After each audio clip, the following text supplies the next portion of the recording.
What we love about this YouTube channel is we get a positive response from people that just want a real human.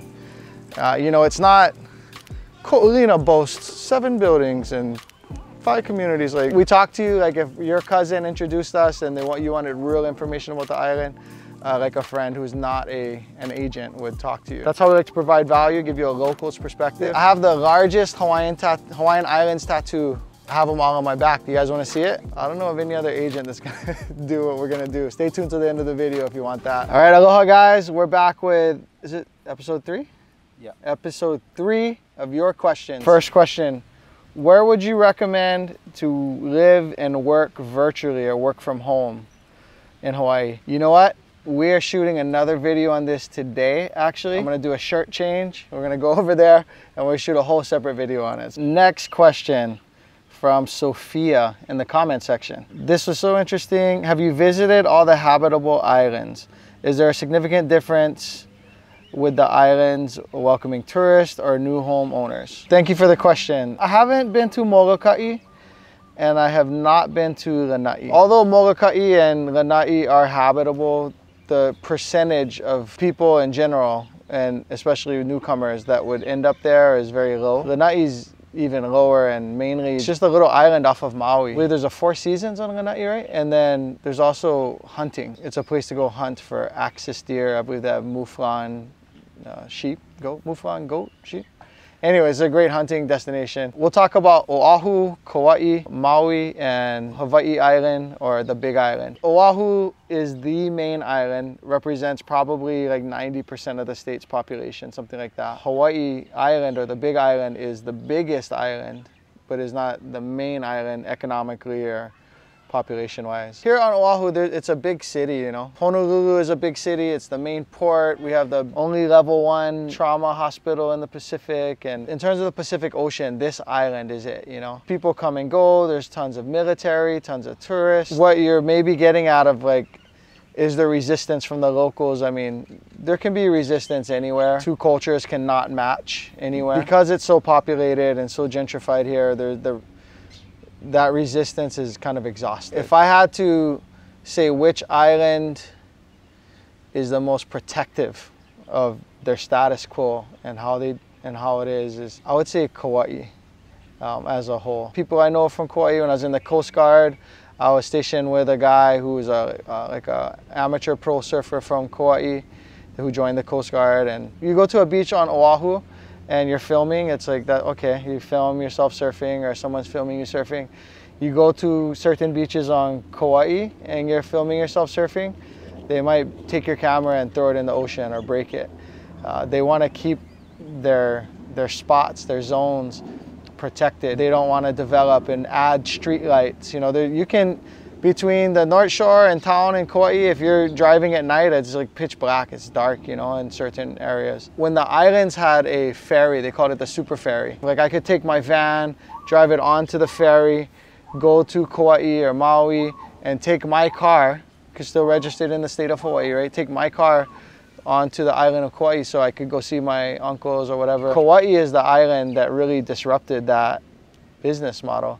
They had the locals, the boys, the surfers, who blocked the channel on their surfboards and held arms and didn't want that. You know, you can feel how you feel about it, say what you want to say about it, but Kauai is protective of their island. You know, they're also very proud. They're the only island that was not conquered by Kamehameha. I don't know the full history, so I don't act like I do, but the voyage between Oahu and Kauai, if you look at the island chain, that voyage is longer, and it just wasn't as easy to get the resources there and conquer Kauai. Whoever the king of Kauai was, and Kamehameha, who went from the Big Island conquering the islands, they signed a treaty and Kauai was never conquered.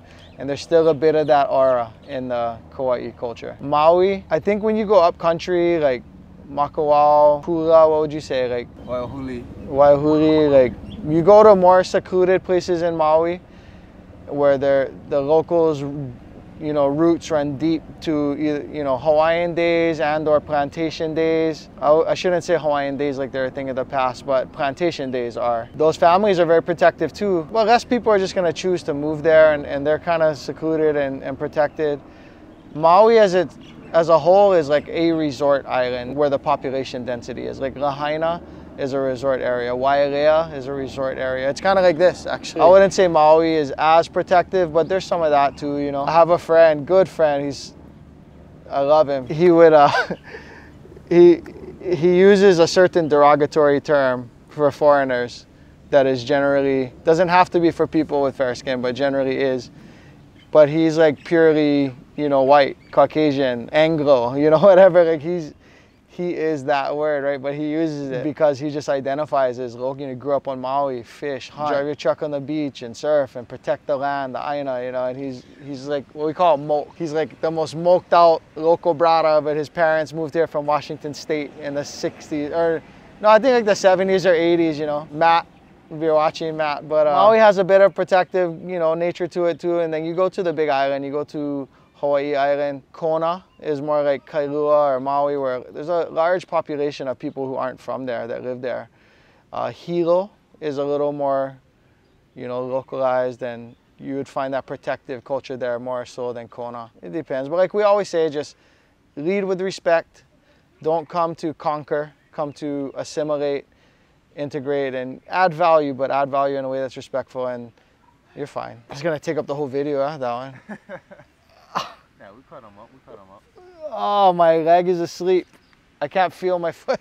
2 knee surgeries, and they told me to have a 3rd one, but if I tried to walk right now, I'd fall down. How are Hawaii property taxes compared to the rest of the country? This is a great question. First, I'll say I'm not a CPA, I'm not a tax attorney, so seek tax advice from those people. Don't trust the bald head guy on YouTube. What I've heard is, and what I understand is that Hawaii's property taxes are the lowest in the country, present date. So right now it is October 2021. So on a percentage scale, you can Google it, you know, property taxes by state. And we have really favorable property taxes in terms of the percentage, the lowest in all of the country actually. And I think that has to do, I would say, like culturally and socially. In Hawaii we have, you know, sort of an implication that you do not own the land. You know, you are in one with the land, right? So I don't know if that's why, or our average price point for housing, you know, the median house price here is really high.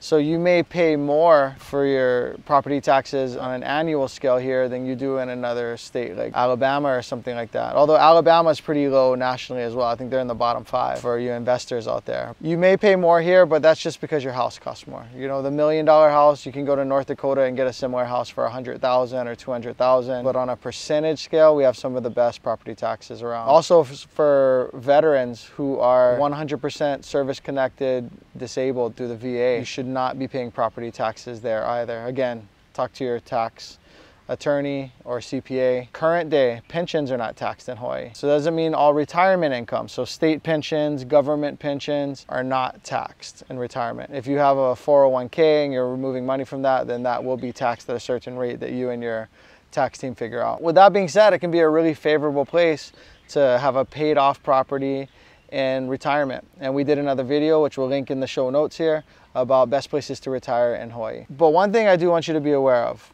there is something called HARPTA and FERPTA tax. These are taxes that are intended to be a deterrent for people who are not Hawaii residents buying, holding, and selling property here in Hawaii. So again, not a tax attorney. HARPTA tax is somewhere around 7 1/4. So if you're just, you know, you live in New York, you want to buy a place in Hawaii, you know, hold it for 5 years and then sell it, then you may very likely experience the HARPTA tax upon selling. Or if you live in Taiwan or Singapore or Australia, New Zealand, and you're going to buy a place here and then just sell it, then that's the FERPTA tax. That's an even greater tax rate upon sell. Now, if you are military and you leave because of government orders, you should be able to avoid that. So I don't want to discourage people who are moving here in the military PCS'ing, considering home ownership and wealth building through the VA loan. There are certain exceptions to the HARPTA and FERPTA tax. In summary, Hawaii property tax, percentage-wise, 2 thumbs up. Owning Hawaii property, not living here ever and selling it,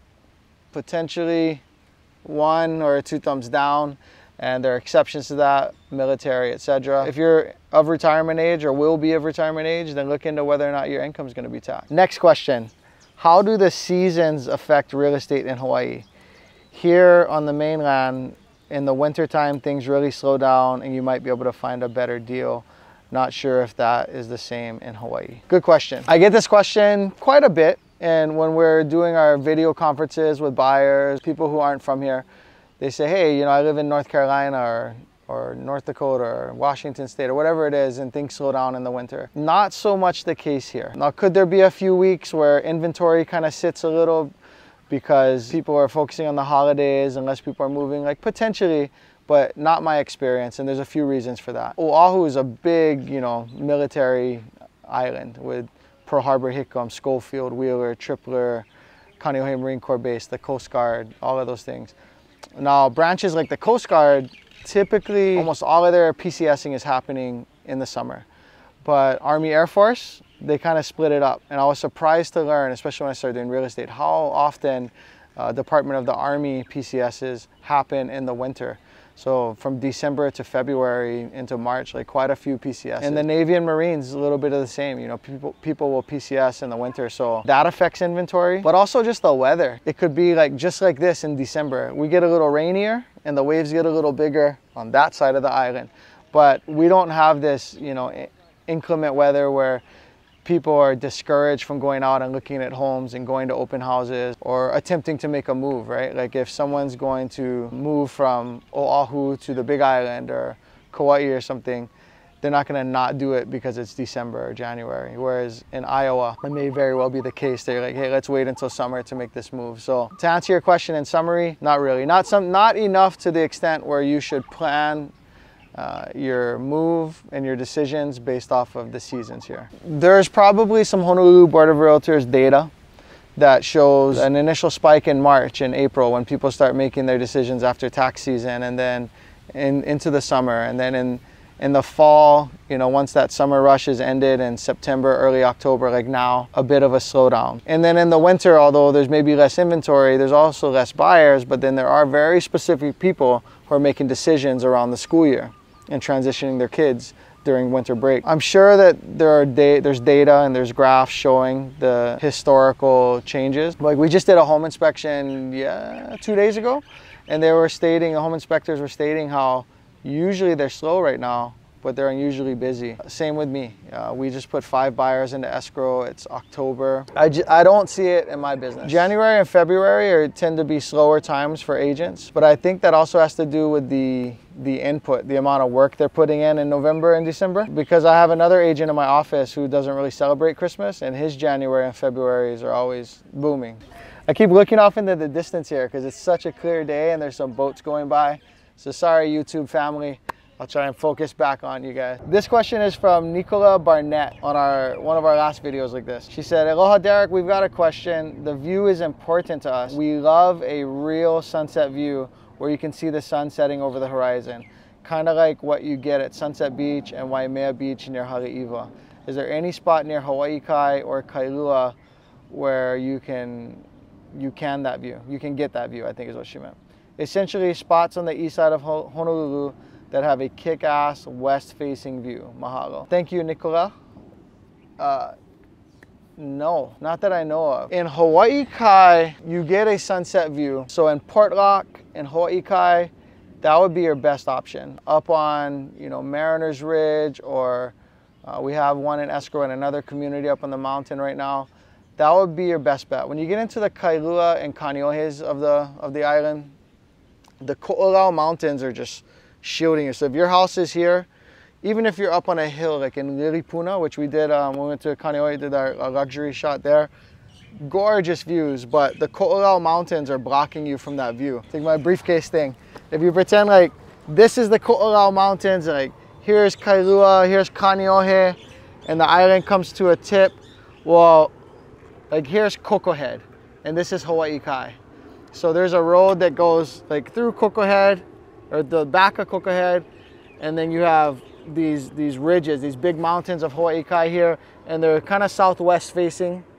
You have Portlock, which is, you know, right by the ocean over here. And so those are southwest facing. You get some beautiful sunset views and the ocean's changing colors and the oranges in the sky. But if you're trying to see like the green light or the green flash as the sun dips under the ocean, the east side or even Hawaii Kai is not going to be the best. Sorry, this is kind of one of those you can't have your cake and eat it too sort of answers. But if you like the windward side and you like Hawaii Kai and you can afford to get into those markets, I wonder if going to Waialua would be an option. Or sometimes I call Makakilo, which is right here, I call it like Hawaii Kai on a budget. Now, there's no marina, but there's this, you know, there's a marina down here, there's a marina in To EWA Beach, and you can get those, you know, sunset views from houses up on Makakilo. I will say that certain times of the year, from the south-facing shores, you can see the sun setting in Waikiki, like dipping below the ocean. If you must be in Hawaii Kai or Kailua, Hawaii Kai is gonna be your best bet, but you're gonna have to be in a very specific, like, southwest facing lot. And sometimes, not all the time, you'll be able to see the sunset there. But if you need it 365, then maybe we would explore other options. I'd be very interested in why Hawaii Kai, why Kailua, versus the need for the sunset, and then we talk about it from there. So Nicola, if you're watching, hit us with part 2, the follow-up to this question, and I'd love to answer it further. Reach out to us. If you guys have more questions, you know, please drop a comment below. We'll reference the comments, or reach out to us. Go to our website, which is linked below. Comment, like, subscribe. It's like fuel in the rocket ship for us. And we appreciate you guys. See you guys on the next one. The question earlier about have you been to all the habitable islands?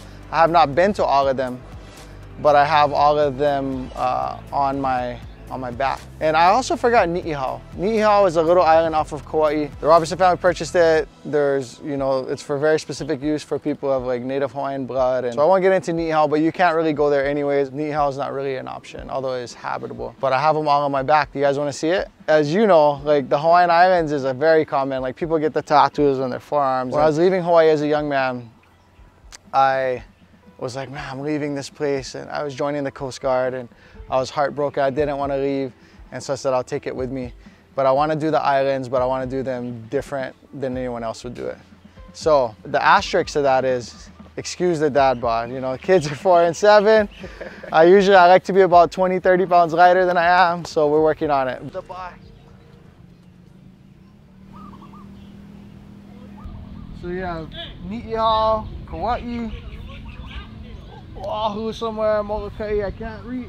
So here we have Big island. Maui with the humpback whale breach. Lanai. What you put on Lanai? What is that? It's a flower, yeah. Molokai, what is that? Star, shooting stars. Oh, okay.